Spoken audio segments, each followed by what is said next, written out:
বিশ্বাস করুন, আপনি অন্যের সঙ্গে যা করবেন ঠিক সেই জিনিসটি আপনার কাছে আবার ফিরে আসবে। ভালো করলে যেমন ভালোটা ফিরে আসবে, খারাপ করলে খারাপটাই ফিরে আসবে। আজকের যে গল্পটি আমি আপনাদের শোনাবো, এই গল্প শোনার পর আপনারা আর কোনোদিনও অন্যের সাথে অন্যায় করতে পারবেন না। চলুন শুরু করা যাক। এক গ্রামে একজন সৎ এবং দরিদ্র কৃষক ছিলেন। তিনি দুধ থেকে মাখন এবং ঘি তৈরি করতেন, আর প্রতি সপ্তাহে সেই জিনিসগুলো বাজারে গিয়ে বিক্রি করতেন।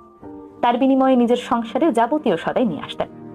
তো প্রতিবারের মতো এবারও তিনি দুধ থেকে তৈরি মাখন নিয়ে বাজারে যাচ্ছিলেন। প্রতিটি মাখন রোল করা ছিল, আর প্রতিটি রোল ছিল 1 কেজি করে। যে দোকান থেকে তিনি সবসময় কেনাকাটা করেন সেই দোকানে চলে গেলেন। সেখানে গিয়ে তিনি সেই 1 কেজির মাখনগুলো দিয়ে তার পরিবর্তে সংসারের চাল, ডাল, সাবান, মরিচ অর্থাৎ যাবতীয় সদাই নিয়ে ফিরে এলেন। তো সেইবার দোকানদার কি মনে করে ভাবলেন, এতদিন ধরে এই লোকের সঙ্গে ব্যবসা করছি, আজকে একটু দেখা যাক তিনি আসলে আমাকে সঠিক পরিমাপে মাখন দিচ্ছেন কিনা।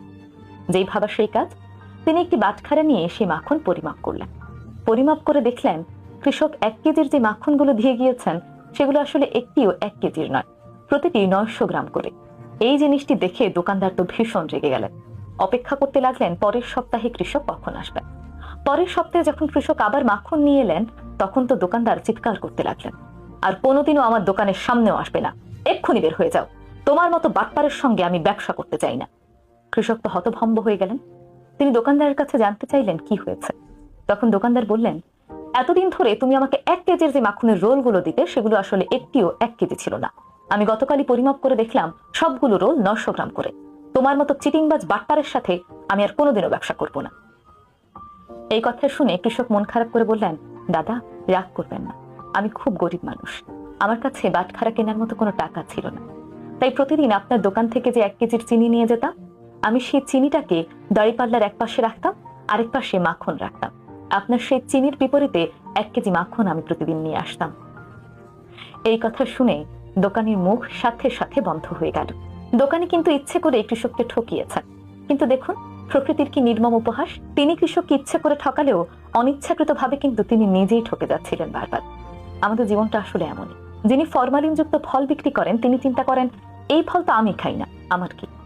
একইভাবে তিনি আবার যখন সেই ফল বিক্রি করা টাকা দিয়ে অন্য কোনো দোকান থেকে অন্য কোনো কিছু কেনেন, মাছ কিংবা সবজি, তখন আবার যিনি বিক্রি করছেন তিনি চিন্তা করেন, এই ফরমালিনযুক্ত মাছ তো আমি খাই না, এই ভেজাল সবজি তো আমি খাই না, তাতে আমার কি। আমরা চিন্তা করি না আমরা কারোর সাথে যে অন্যায় করি তা কোনো না কোনো ভাবে আবার আমাদের কাছেই ফিরে আসে। এই চক্রটা আসলে এইভাবে চলতেই থাকে। আপনি অন্যায় করে যদি চিন্তা করেন আমি তাকে ঠকিয়ে বেঁচে গেলাম, তাহলে আপনি ভুল ভাবছেন। উপরে সৃষ্টিকর্তা একজন কিন্তু বসে আছেন। কথায় আছে না, পাপ বাপকেও ছাড়ে না। সৃষ্টিকর্তা বসে বসে কিন্তু ঠিক